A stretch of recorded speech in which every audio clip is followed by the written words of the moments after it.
David here with Figboot on Pens, back again with another ink review. Today I have for you some inks from a fairly new company from Asia that is just beginning to enter the US market. And the name of that company is Vinta.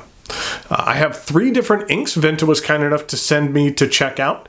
I'll show you a bit about each of these 3, but go into more detail about one of them. Vinta is a company based in Manila, Philippines, and was founded just last year in 2018. All of their inks are handmade in the Philippines. The name Vinta refers to a traditional boat used by Filipinos to travel from one island to another. Here's a picture of a Vinta. You can tell that the sails tend to be very colorful, so it's an appropriate name for an ink company. So in order to take a closer look at these inks, please join me over here at camera 2. Vinta inks come in these boxes. This is a nice color here that's a saturated red called Sandugo. And then this is what the bottles look like. They contain 30 milliliters of ink, and I like that each bottle here has a little sample of the color on the side. Now, each of these inks have 2 different names, so depending on your retailer of choice, you might see the same ink with different names. For this ink, it is also called Sikatuna. There was a gentleman by the name of Datu Sikatuna who was the chief of the Philippines, and back in 1565, you can see the date right here, that he entered a blood compact called a Sandugo with a Spanish navigator visiting the islands. So I like that there is a lot of symbolism with the name and the year and the color itself. Then next up, we have a ink called Serena, or you might see it listed as Mermaid Green. This ink pays homage to a well-known Filipino comic called Decibel, which is about a mermaid and was originally produced in the year right here, 1952. And then finally, we have Aegean, or Armada. An armada is a fleet of warships, and the largest naval war in World War II was the Battle of Leyte, which took place in the Philippines in the year right here, 1944. It was quite possibly the largest naval battle in history. Okay, let's take a look at what these inks actually look like. This is 52 gram Tomoe River paper, and up top here we have the Armada, which is a nice gray with strong purple and blue tones. Then we have the Mermaid Green, which is a mint green with gray and pink undertones. And then finally the Sandugo, which is a saturated red with a green sheen to symbolize friendship, as well as the lush green landscape where the Sandugo ceremony I mentioned earlier was held. Now, the applications here on the left are with a Q-tip, and on the right, it's a smear with a letter opener. For the amount of ink I use in these smears, you can see here that the ink performed very well on this paper in regard to ghosting and bleed through. Typically, I have much more bleed through in these smears, so this ink really performed well. I'll show a time lapse of chromatography later on, but this was something that I thought was pretty cool. And the best time to show this is now. First of all, here is the chromatography for the Sandugo. You can see here that it just has some nice pinks and more vibrant reds and maroons, which is nice. But then check these out. This is the Armada and then the Mermaid Green. And this is the Mermaid Green. And then this is the Armada. Your eyes aren't fooling yourself. They do look remarkably similar. I just thought it was remarkable how very little difference there was between these two. And even though one ink was a little bit more darker, and while both are a little bit pastelish, you wouldn't necessarily look at these colors and think that their makeup, first of all, was this, and that it was almost the same. You can see here that the Mermaid Green has a bit more lighter yellow and green. And while all 3 of these colors are nice, I've become really enamored with the Armada. So that's the ink that I'm going to take a closer look at today. So here we have the Vinta Armada.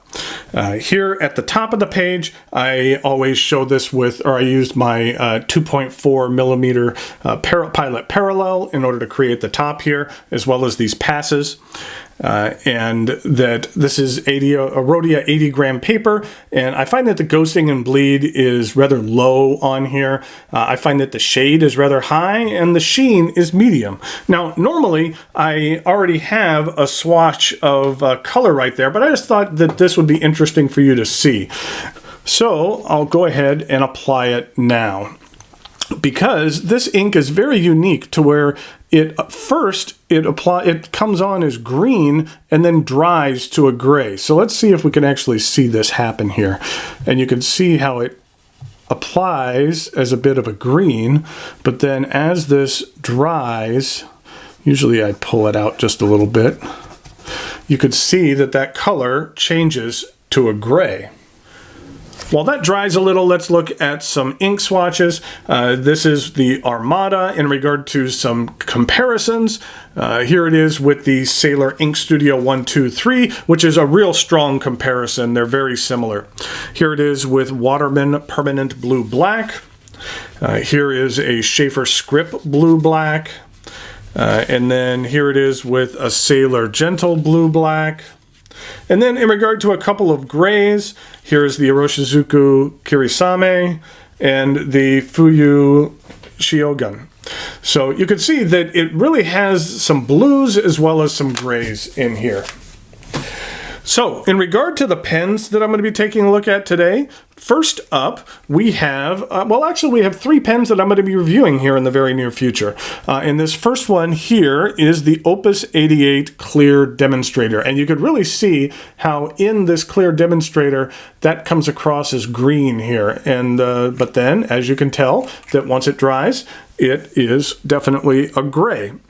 So the first pen we have here with a fine nib, which is a very fine nib, is the Opus 88 Clear Demonstrator.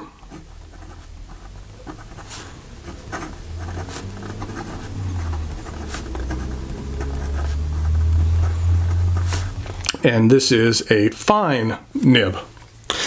Then, next up, we have something a little bit different, and that is a pen that is actually a glass nib pen. This is the Wancher Suzuku Mars. It's made of metal, and you can see here that it has a glass nib. What's nice about that is it lays down a consistent line. There's really no variation when you do this, at least if you use it at the same angle. So here we have the Wancher Shizuku, excuse me, Mars. And we'll call this a medium nib because I think it writes more on the medium side. And then finally, we have a pen that is new to me that I'm very excited about, from a brand that I'm very excited about, and that is Leonardo, and this is the Momento Zero in red coral.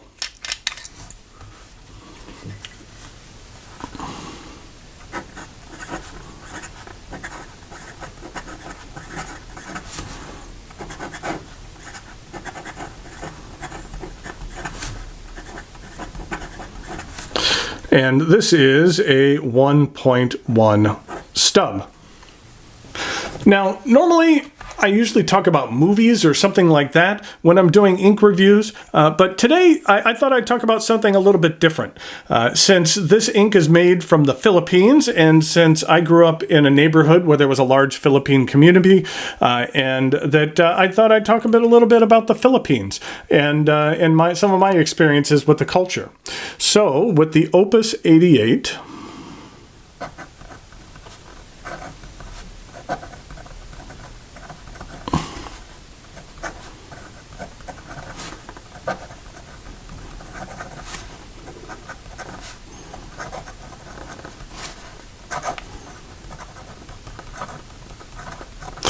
I said Filipinos take pride in their families. I witnessed with all of my Filipino friends growing up a strong family bond. Grandparents and relatives were constantly visiting from overseas and staying for weeks and months at a time. The Filipino households I hung out in were always a real happening place, full of love and respect. And that, Filipinos really have a culture of respect when it comes to their elders as well. It was kind of fun that whenever we would have a 4th of July parade, that there would be the Miss Maramesa, which would be the younger woman, or the woman in her late teens or early 20s in the pretty dress. But then the Filipino ladies would dress up in these really ornate dresses, and that there would be all of these Filipino grandmothers, and there'd be, I don't know if they called it, I can't remember exactly what the title was, but there would be a winner, and that they would all go in the parade wearing their really fancy dresses, and that was always fun to see. Okay, here in regard to the launcher,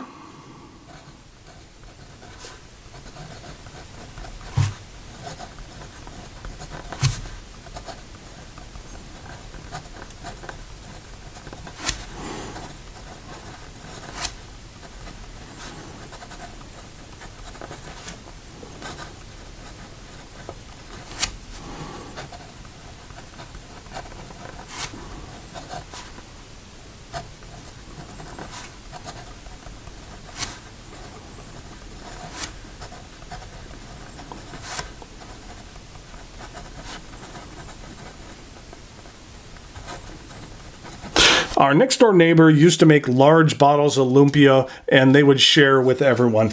That's something I miss, is that our neighbor especially was a very good cook, and she would make lumpia, which are, in essence, we'll just think of it like a Filipino egg roll. So they're very similar to an egg roll, but they're very delicious, and especially the homemade ones are fantastic. And then finally here with the Leonardo,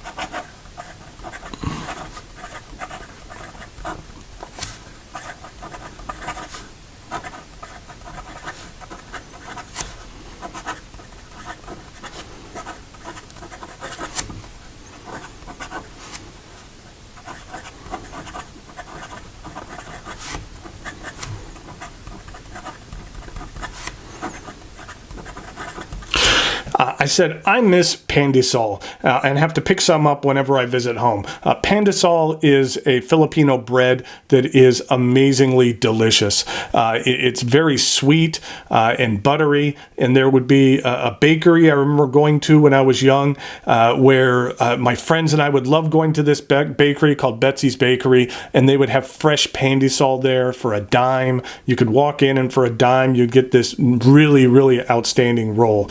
And while they were good when you took a whole bag home, but that fresh pandesal is just one of my favorite eating memories of my life. It's just amazing. Okay, in regard to the flow, I'd say that these inks are rather wet. But while they're wet, they really don't have that much of a drying time. They dry rather quickly. So with the fine nib, you can see here that it took maybe about 15 seconds with the fine nib. But with this glass nib, the glass nib, I guess, doesn't lay down as much ink. And so that was really, it didn't take long for that to dry. Then some other thoughts I had here, that Vinta Armada is a green when wet, then dries to make more of a gray with a purple and blue. I just think it's an interesting color that has some interesting complexion to it. With the Leonardo here, I said for each bottle of ink Vinta sells, a contribution is made to Teach for the Philippines, which is an organization that supports making quality education accessible to all Filipino children. And then finally here, I said that Vinta Armada is a chameleon colored ink that performs well and is fun to see in its different forms. So let's take a look at some the waterproofness of this and do a little water test. And while that's drying, let's take a look at that chromatography that I showed you earlier. I just think that this is very cool, the way this color separates out. And I'm not going to show the mermaid because it was virtually identical, but just the way that these colors separate out to where you can see the reds and the yellows and the blues. I just really like that. I just think that's kind of cool to see. So in regard to drying time, or not drying time, but in the water test, you know, it held up okay, but I wouldn't necessarily categorize this as waterproof at any means. So there you have the Vinta Armada. It is a worthwhile addition to the US marketplace, and it's something that I would highly recommend. That I think it's a cool color from an interesting new company, and it's something worthwhile to check out. So until next time, thanks for watching, and I'll talk to you later.